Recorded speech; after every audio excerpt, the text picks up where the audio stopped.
Hey everybody, we have a fun one here. It shouldn't be a real long video, it's just kind of an interesting thing. I've been seeing these all over the place online, on Twittergram and Instabook and all those places. So, me being interested in many things LED, I figured, let's see if I can get one and see how it works.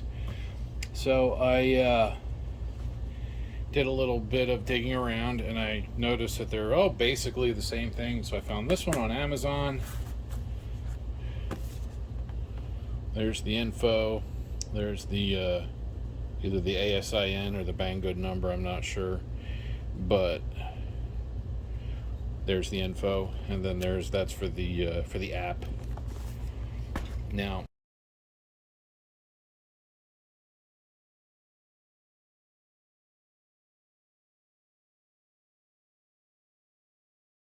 I'm not using the app, I'm just using the remote that comes with it.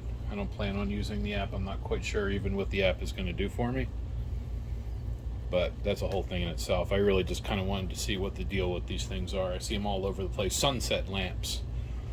All the pictures I see, they just kind of look like a Cobb LED with a big lens and then a remote. So I don't know. Let's see. The info on the side: 180 degrees rotation, applicable for live broadcast, photography, environment, photo background, living room, etc. Multiple light style. 6 watt, 5 volt, so it's a little over an amp. I don't believe it comes with a power adapter, so I have what is allegedly a 1600 milliamp 5 volt adapter that we'll use to power it. So let's open it up, see what is inside. First things first, a remote and some instructions.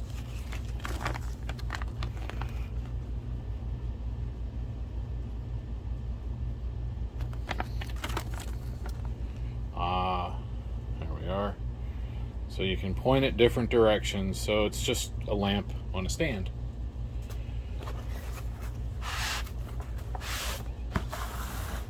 There we go. It's actually packed not bad.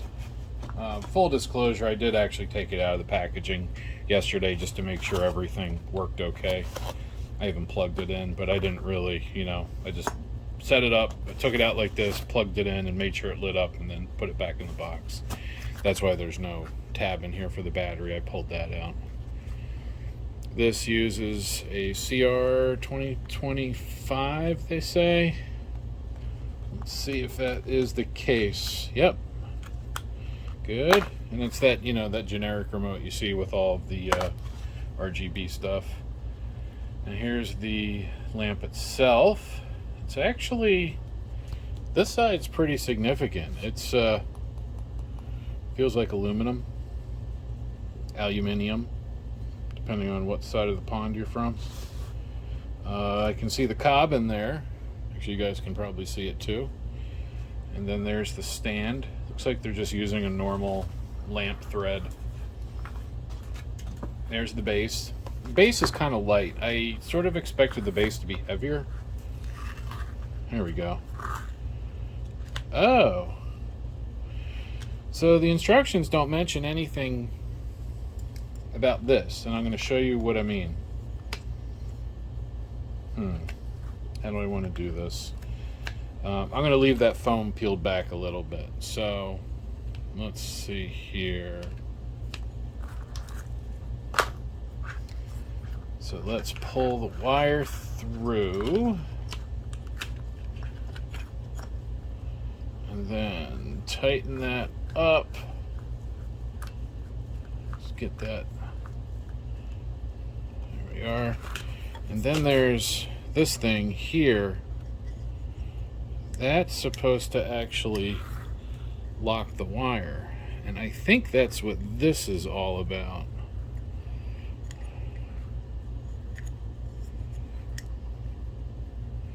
So let's see if, unless that's supposed to come out here. You know what? I bet that's 180 degrees out of position. Get the old needly nose.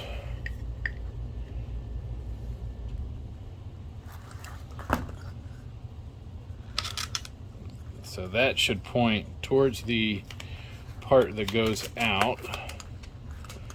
I'll just keep my finger on the one side because I'm going to tighten that nut so it stays pointing this way.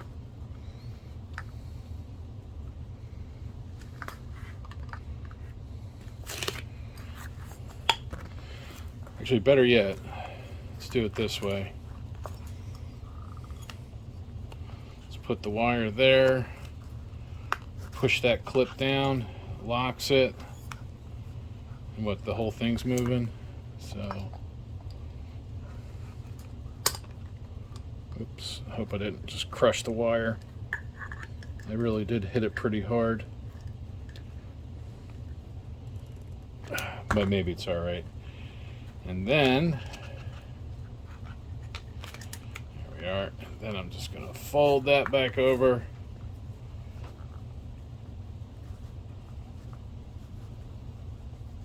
There we are. So that's how I think it should be. Like that. Now, like I said, it's kind of wobbly.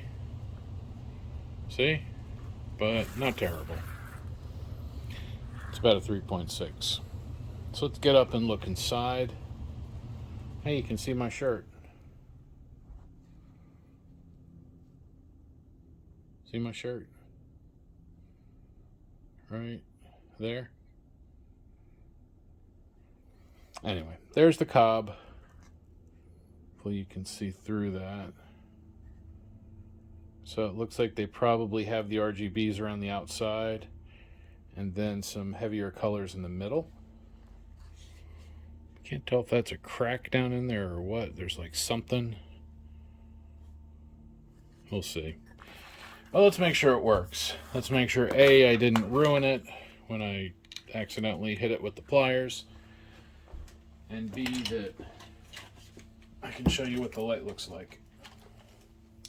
Alright, so I plugged it in. It has a little switch.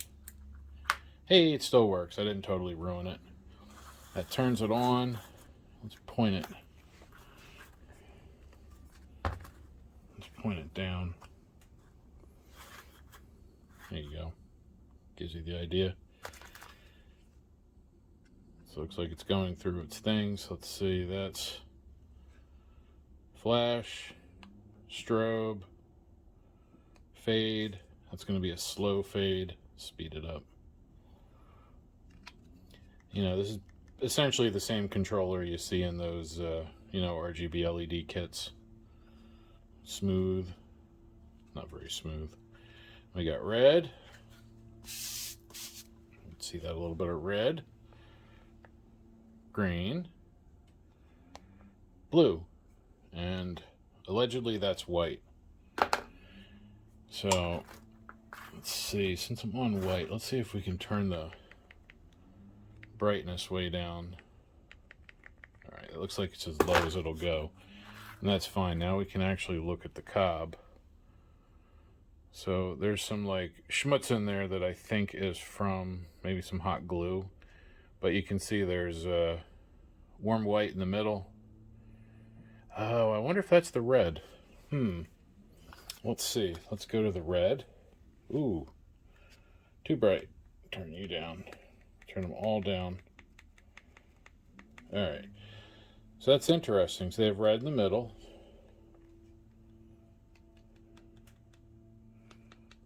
See, the one thing I'm having a hard time with is the infrared always being seen.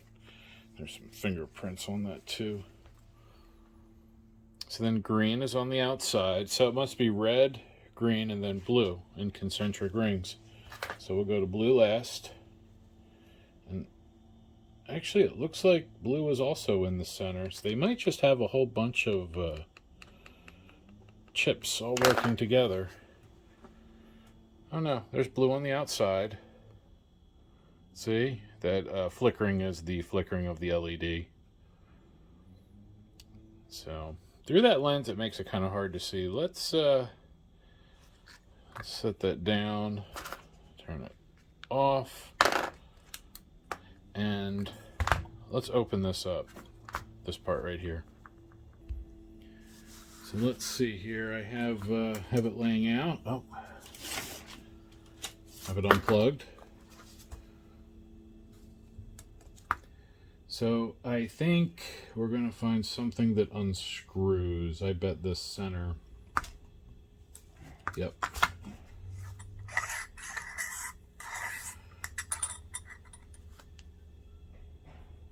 That comes off that ring.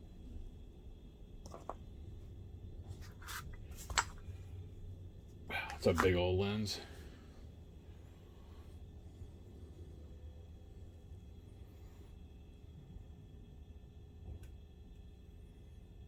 So this is just one of those LED lenses, and that's glass. And then we have a filter of sorts. See that? Some kind of filter material. That's what I was seeing through it, that I thought there was something wrong.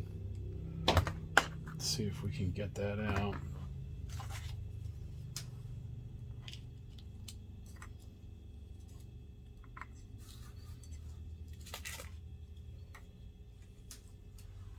Oh, and there was some schmutz under it. There we go. So that's like a pink. It's an iridescent filter of sorts. It like does multiple things. It must make certain colors appear a certain way from different angles. It changes. That's nuts. I wonder if my flashlight would cause that to react, because I'm looking at it. You guys can see it. You got blue, red, all that stuff.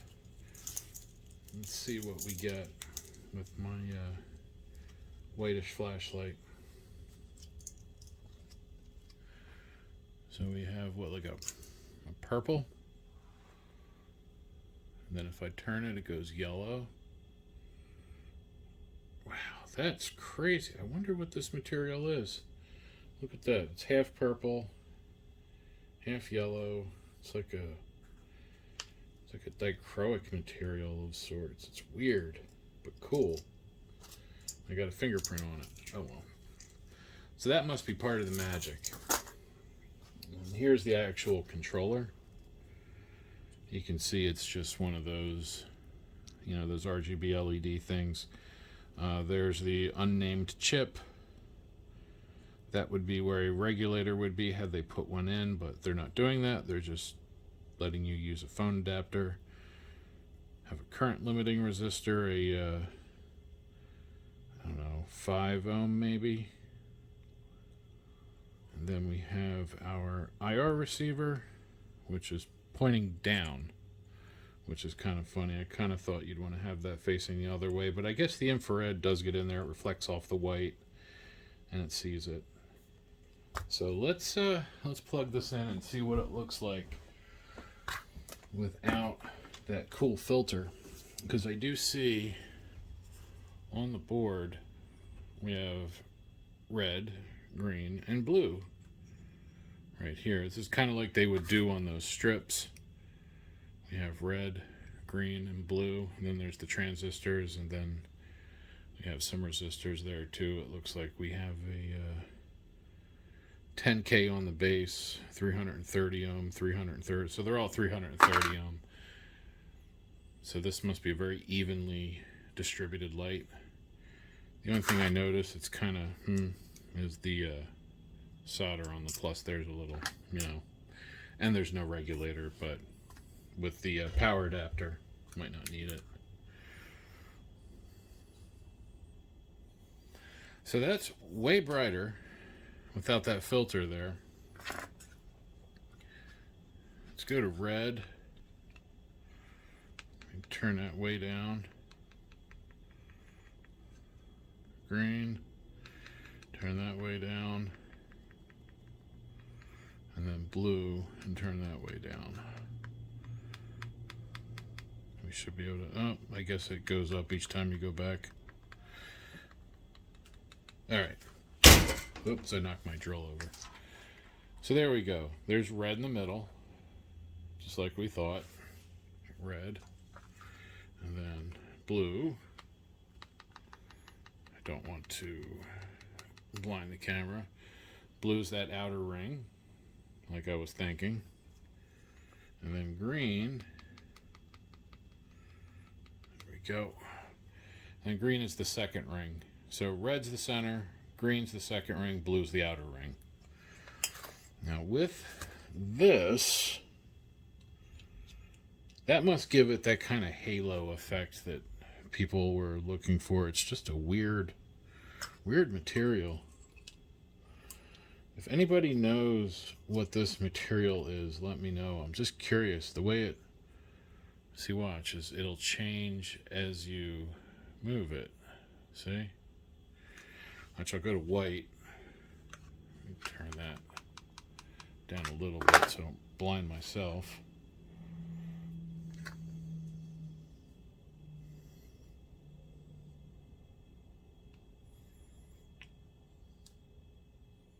That's just kind of cool.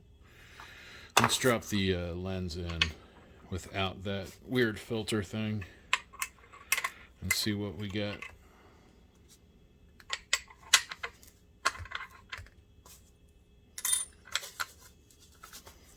See, I kind of like it better, like for my uses, I like it better like this. I'm sure if I posted stuff on Instabook or Facegram or whatever it would be, I'd want something fancy like this so I can stare at the floor. See, it has like a little halo on the edge. Let's see. Go to fade.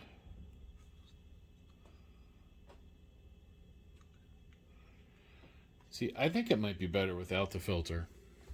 Just my personal opinion. But it'll definitely work with it. I'm going to put it back together with the filter.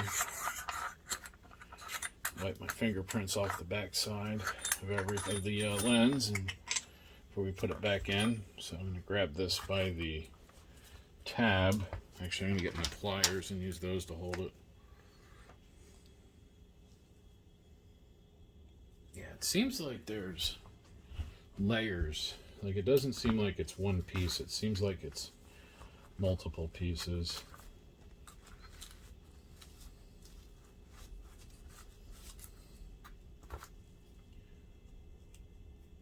Flip it over. Do the same thing.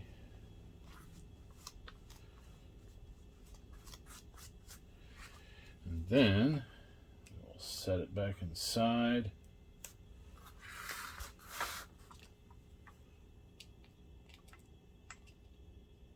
Come on. Alright, that's good. Now we'll get our lens, and I'll just touch the outside, the rim, so I don't get my paw prints on it.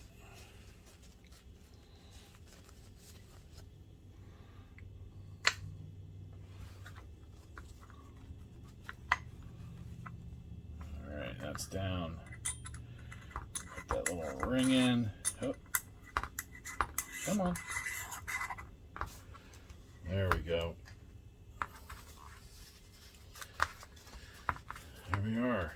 That's all there is to this thing. I do like the filter.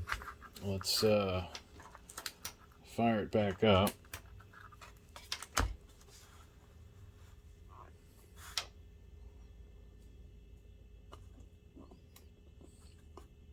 I like that. As we go to white, definitely gives it a little more of a, you know, like a sunset effect. You know, not amazingly, but enough. So that's kind of cool. I don't really know if I need one for anything else, but it was definitely worth the the $20 it cost. I definitely going to get some fun out of it. I'm not going to be using it for videos or anything. I'm just going to use it at home just for some lighting effects. So, you know. So if you want one, if you're interested and feel like having one of these that you want to mess around with, maybe pull that filter out. You know, maybe put it on a battery pack and then use it outside for outdoor lighting, something like that. I'll put a link in the description below. But really, all you need is that number there, or just look up UFO sunset lamp. So there it all is. Stand it up, you get an idea. You can see the wire is about, yeah, it's probably about 2 feet, 2.5 feet, probably about a meter long total. And the wire does have this cool little push button switch for hard on and off.